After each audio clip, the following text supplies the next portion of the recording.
Hey guys, welcome back to the channel. I'm Lukeness Monster. Today we're going to be going over the top 10 worst Star Wars The Black Series figures of 2023. Now I gotta say, there were a ton of amazing Star Wars The Black Series figures that released in 2023. Objectively, this might be the best year of Black Series ever, but unfortunately, there were some that weren't near as good. Now these objectively might be good Black Series figures, but out of the ones released in 2023, I personally believe that these are the worst.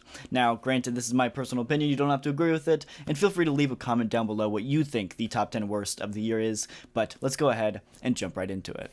I'm not including the Book of Boba Fett wave, as well as the Shin Balin wave. Both of those have been kind of hitting stores here in the US recently in the last few weeks, but they don't officially release and widely release until I believe January 1st, and so because of that, I'm counting those as 2024 waves, not 23 waves, so none of those figures will be on this list.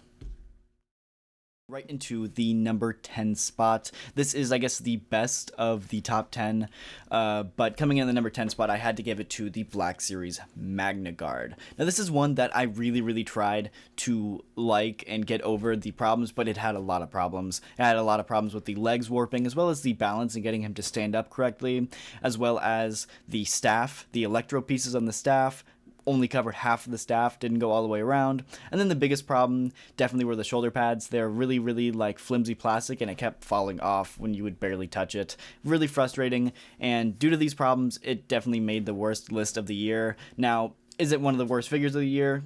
Definitely not. It's a great figure, good sculpt, and it's one of my personal favorites, but unfortunately, it still makes that worst list in my opinion.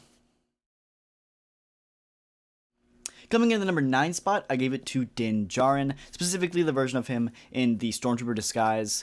I loved this episode of The Mandalorian, but I just don't really care about the figure. I think Din Djarin is a pretty famous character for his Mandalorian armor.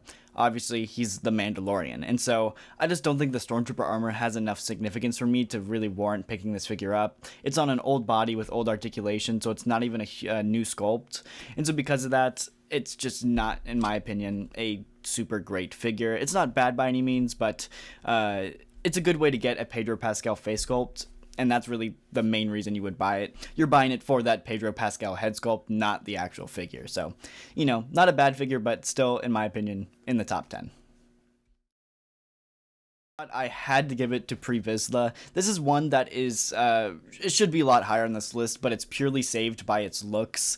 I think he looks incredible. He is visually stunning, super cool looking darksaber, great paint apps. Overall, he's a very photogenic figure, but the problem is the mold. He's on that old Jango Fett mold, so his articulation is doo-doo, and he cannot stand up for whatever reason. His feet are like a U shape, and so he wants to rock back and forth. He has this heavy jetpack on too, so he wants to fall backwards all the time. You just can't get him to stand up, and so you have this really photogenic figure that wants to get posed, but due to the poor articulation and the poor sculpt, you can't even get him into a pose that he'll stand up in, and so because of that, he easily makes this list. He should be a lot higher, but again, he is saved by just how photogenic and cool looking this figure is.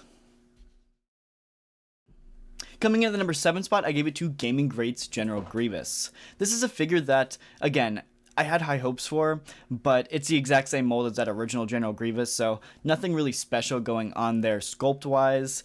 It's still very underscaled compared to what Grievous should be in universe, but he comes with less stuff than the original Grievous. He doesn't have the cape, and he doesn't have the blasters. He does have a little bit of weathering and some scorching to kind of imply some battle damage, but it's nothing that's sculpted in. It's just a little bit of paint, and so for the more expensive Grievous figure, it just doesn't really warrant buying another Grievous whenever you have that original one. So if you don't have the original one, this one might be worth a pickup, but it's more expensive with less accessories.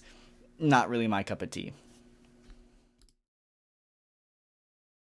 Is definitely a controversial pick because it was one of my most anticipated figures of 2023, but it is the Return of the Jedi Darth Vader from the 40th anniversary of Return of the Jedi, of course, and I had such high expectations for this figure. This is probably going to be on my top 10 best list if it did everything it advertised, but this new figure has the function to take off the helmet and have that amazing face sculpt underneath, which it's one of the best face sculpts we've ever gotten in the Black Series. It looks great. It looks a lot like the actor that played Vader in Return of the Jedi, and it's incredible. The problem is they advertise this figure to be a figure that has a removable helmet, but the helmet just doesn't fit on the figure. It won't sit right. It won't click in. It doesn't fit. It's really tough because I wasn't planning on displaying this figure with the helmet on anyway, so it doesn't really bother me that the helmet doesn't fit on. The problem for me personally is that they advertise this as a figure that has the removable helmet. All the promo shots has the helmet fitting on perfectly, and it's supposed to. They promoted it to do that, and it doesn't do that, and so it's just kind of like a false advertising thing to me. You charge a lot of money for a figure like this that just doesn't work how it's supposed to, and because of that, it makes the top 10 easy for me.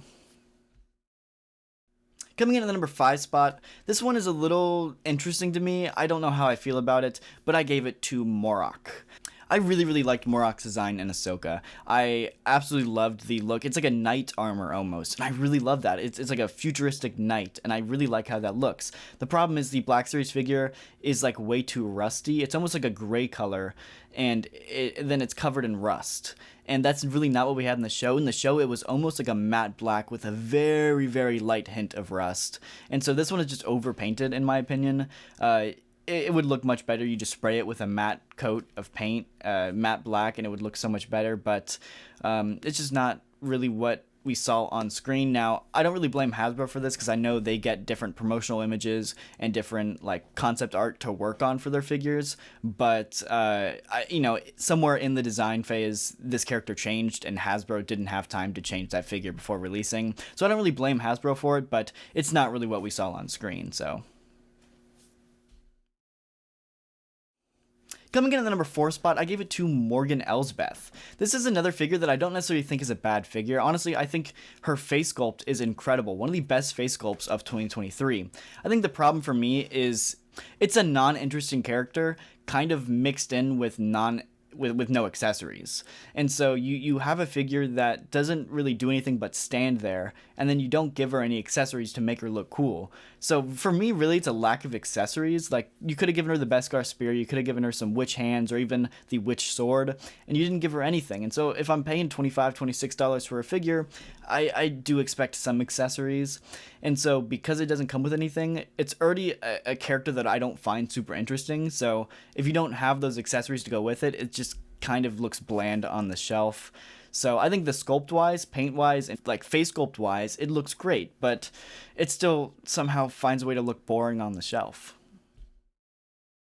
It was this close to being on my top 10 best of the year, but they made one crucial flaw, and that is, of course, ARC Trooper Jesse with the ARC Trooper helmet. This figure had so much hype. It was to be honest, it was the most anticipated figure of the year, and they find a way to ruin it. From the neck down, this figure is perfect.